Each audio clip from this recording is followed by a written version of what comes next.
Welcome to this webinar. I am Stéphane Montel and I am with my colleague Mhamed Elmezoued. We are both visual effects supervisor at NKI Studio. Let's go now for the serious stuff with Mhamed on the Rayman Legends game trailer. This game trailer was made a few months ago for Ubisoft. It was made in about 3 months with a team of 20 people. Rayman Legends is a game with a strong visual identity, so the big challenge for us was to keep this identity while adding a dimension to the world because, as you know, Rayman Legends game is in 2D. So Mhamed is about to show you the different steps he made to create the crowd of dark creatures that you can see in the first sequence of this trailer.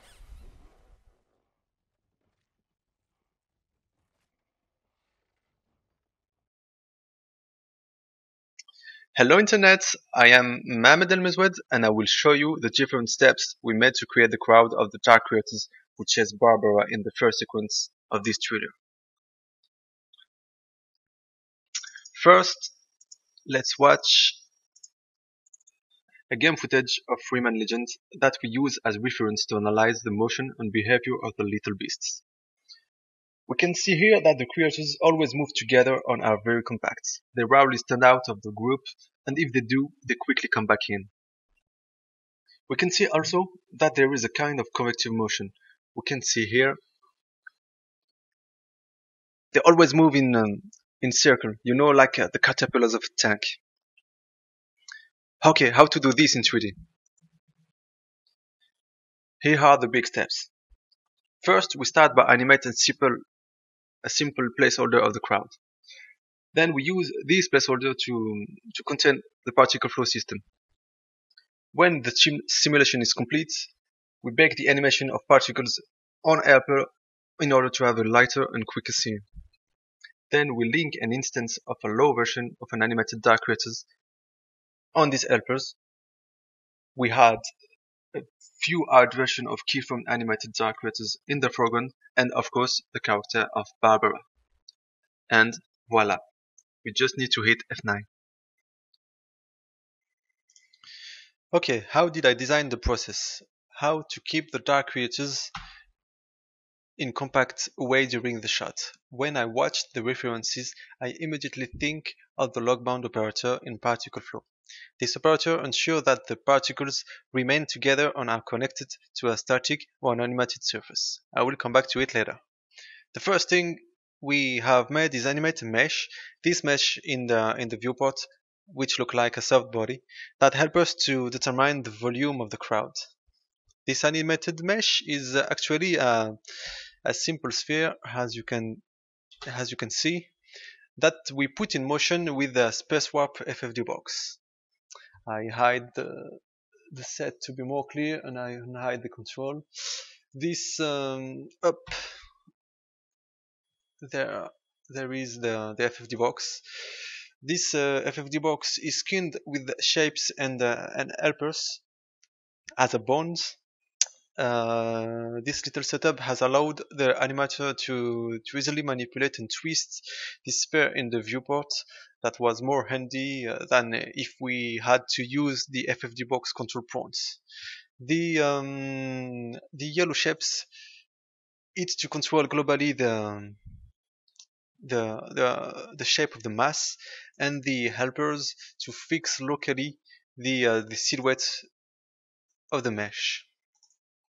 For the rotation of the sphere, we just use a wire parameters to link the X and the Y position of the global controller, the blue one, with the sphere rotation in X and Y axis. And you can see when I move this controller, the sphere rotates. So when I was happy with the animation, I use this animated mesh to contain all my particle system. Let's go see the particle flow setup. Okay, how did I design the particle flow setup? I have already set up the scene in order to be more clear. The particle system, as you can see, is quite simple. The key points are the log-bound operator there and the physics switch or mass effect switch, and a little trick with the shape facing that we'll see later. Let's go see the particle. I had the set to be more clear and put this mesh transparent that you can better see the particle. First, we start by creating an empty flow in which I put a birth operator. This birth operator will allow the emitter to generate 100 particles from frame minus 20 to frame minus 20. So, as you can see in the viewport, at the frame minus 20, all the particles will created at the same time. Next, I use a position object in order to ensure that the particle born inside my animated mesh. You have to click on Add and pick your mesh in the scene. Next, you have to specify a location. I choose volume to fill the volume of the mesh and check the animated surface because we have a moving object. After that, we have to give a shape to the particle with the shape operator. You can choose between the several presets. For this example, I choose a simple cube. From now on, if I launch the playback of the shot, you can see that the particle do not follow the animated mesh. How to fix that?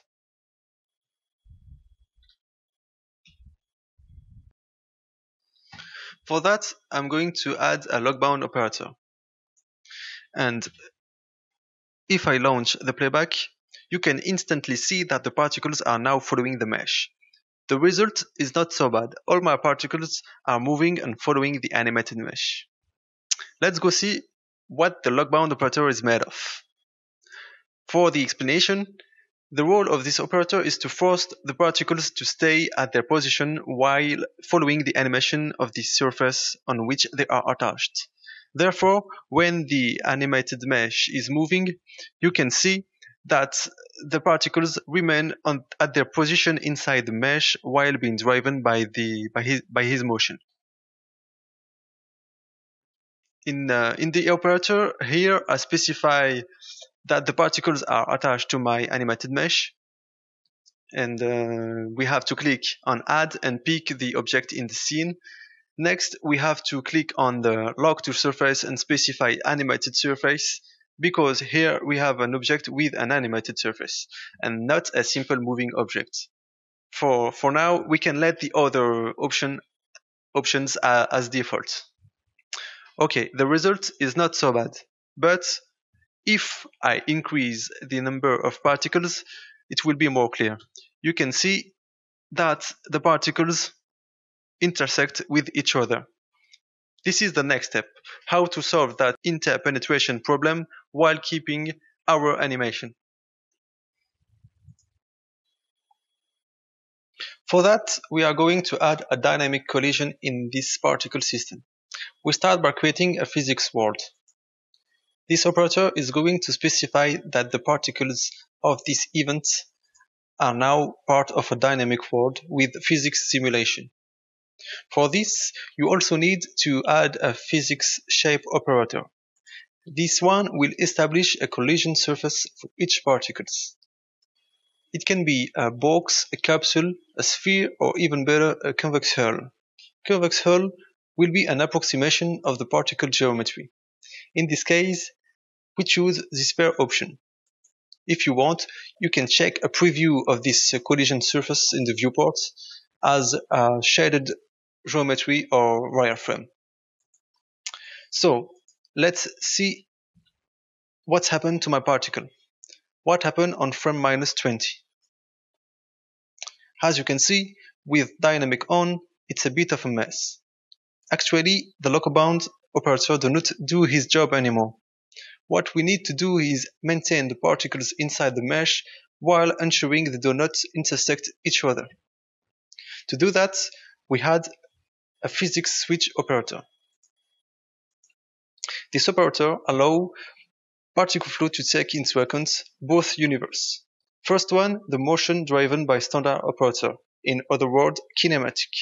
And second one, the motion driven by physics simulation, or in other words, dynamic. In brief, with physics switch, particle flow is going to take the best part of each situation. It will adjust the motion of the particle with the properties of standard operators. It's quite simple to set up. We need to specify that we want to match the speed, the position, the rotation, and the spin of all the particles. We can see then that the particles do not interpenetrate anymore and stay attached to the animated mesh. Let's see from camera view. I reduced the number of particles so that it is quicker to compute and launch the playback. This is not bad and similar to the results I'm looking for.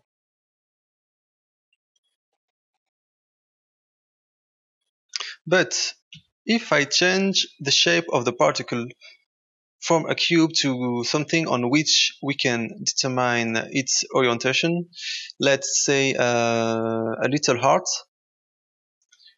we can notice that the particles are looking in every direction. This is not what we want. They are chasing Barbara. We want them to look at her. We are going to cheat a little to that. We add a shape-facing operator. I turn off my heart and turn on shape-facing. This operator allows to create planes that look towards the camera or an object. If I grow the size, we can notice that the particles are looking at us.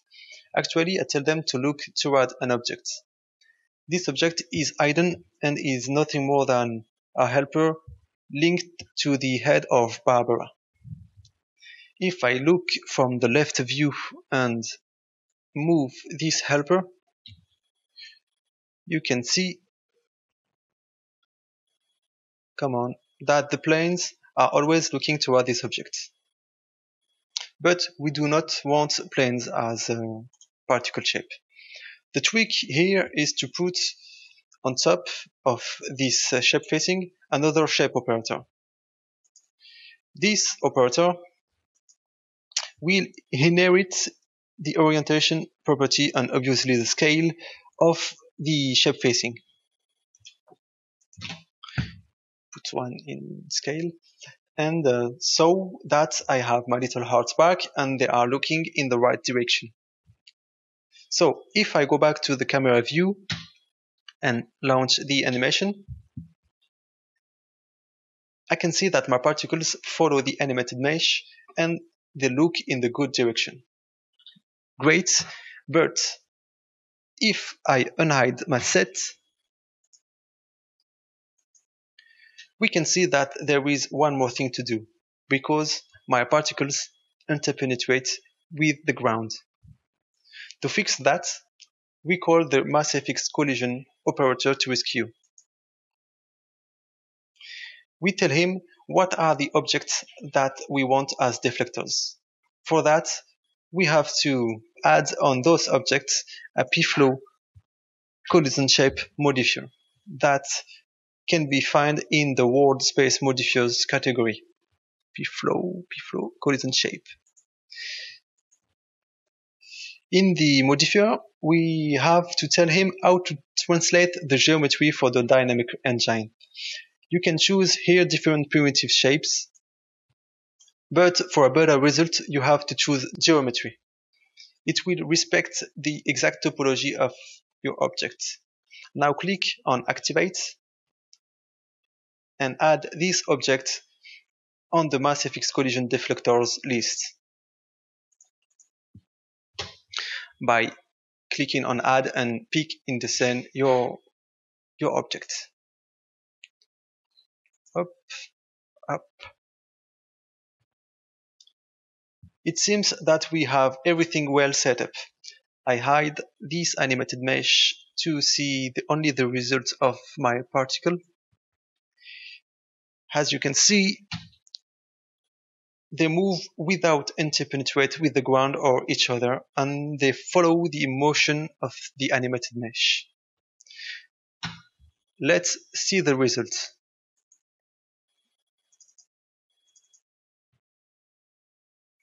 This is the preview. There is around 300 particles. Now we need to replace those hearts by the dark creatures.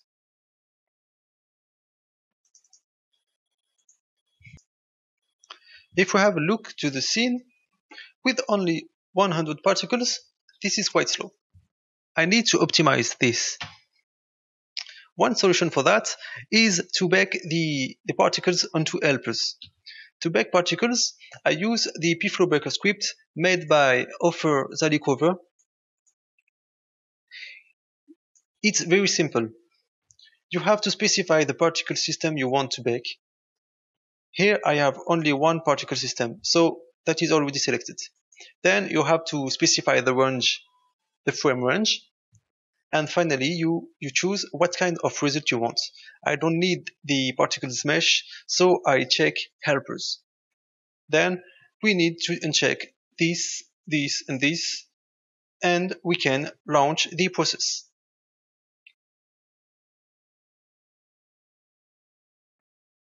For each particles, the script will create a helper with an animation key at each frame.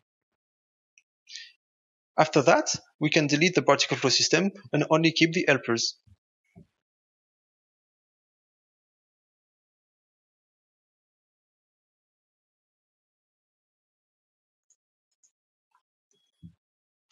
Well, here is the result when it's done. Same simulation, but with helpers only. What is the next step? On each helper, I am going to link a low resolution mesh of a dark creature. Let's go see what she looks like. I have already set up a creature with a point cached animation cycle. This is a low version of the dark creatures. Actually, for this crowd, we don't need and we don't want to have a heavy mesh. This is the same for the fur of the creatures.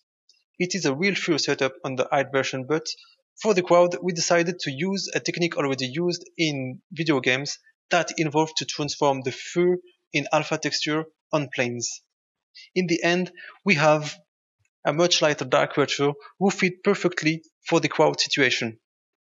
To make a difference between all the creatures, we just have to offset the animation cycle between them.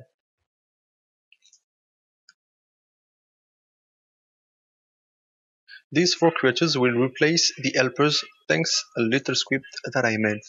I call it distributor. This script randomly copies a selection of objects onto another selection of objects. I put my four creatures in the source list and put the helpers in the destination list. I need to check instance mode and scale, rotation, and position so that the creators will take this information from the helpers. And then I click in distribution to launch the process. Now we can see that the script passed the creators on the helpers. I can hide this, and this. And let's see what it looks like.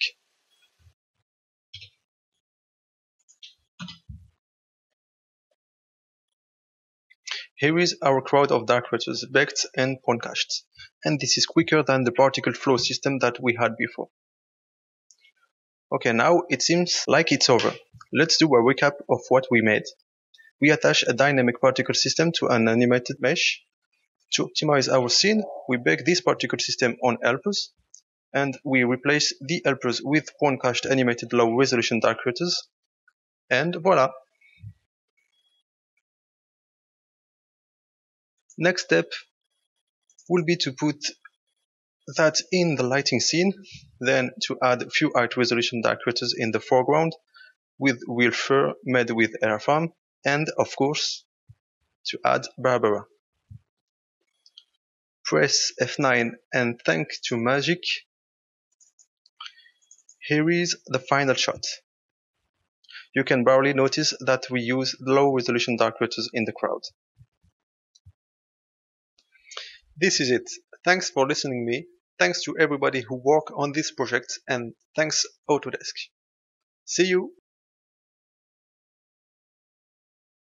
I will make a short presentation of the studio, our artist, and our pipeline. Let's start with the studio. Maybe some of you noticed that the studio recently changed its name from Akama Studio to NKI. We did that to be more clear with our clients, because the guys who founded the studio are also directors, and their director's name is Akama. So to avoid confusion between the name of the studio and the name of the directors, we decided to make a clear difference. So as I said, the studio was founded in 2004 by directors Alexandra and Cedric Jeanne. Their goal was to create a studio to have a better control on the production of their own films. At the beginnings, we became mostly famous in the field of 3D animation commercials with projects like Wilkinson, Kit Kat or Raving Rabbits. But we always had the will to not be stuck in a particular category of visual effects, so we chased opportunities to show that our skills also fit projects like realistic full CG or visual effect with live action footage. This is how we worked on commercials like Miam for Sci-Fi Channel, Volkswagen Hedgehogs, and more recently Fighter Within for Ubisoft. Obviously, now Alexandra and Cedric Jeanne are not the only directors that can enjoy the studio, and we are very pleased to welcome any directors that need any kind of visual effects in their films. Okay, so now I would talk about the studio philosophy and pipeline and what other things that maybe make us a little bit different from other studios. About our artists, they have strong skills in their field but also have a very good knowledge of all stages of production. We encourage them to develop their talents and we do not lack them in one task. So roughly this is how we made a movie here. There are artists for set creations and artists for character creation. Most of the time they do everything from modeling to shading, and finally they joined together for the lighting and compositing stage. And of course we have artists that are more focused on everything related to make character moves, and here I mean rigging stage and animation stage. And we also have the FX guys. The core team is about 20 people here, and we have a capacity of about 40 seats in the studio. We try as much as possible to keep the same artists over the years. In this way, people know each other better and share ideas, problems and solutions more easily. By the way, I take this opportunity to thank everyone that worked with us and contribute to the success of the studio. Let's talk about the tools we rely on and how we use them. Our main 3D package is Autodesk 3ds Max. This is where everything is put together, from set modeling to character retopology, rigging, animation, shading, FX, lighting. For lighting and rendering, we used V-Ray as render engine. Character sculpting is done in Autodesk Mudbox or ZBrush, depending on the artist's preference, and assets that need specified patterns are mapped with Autodesk Mudbox. So finally, compositing is done with After Effects. Of course, we use a lot of different plugins and homemade script. This is one of the main benefits of 3ds Max for us. It's a complete and handy software with a huge community of artists and developers. Most of the time we work on short schedule. We need to be very reactive and find quick solutions to problems, and Max is a very good ally for that.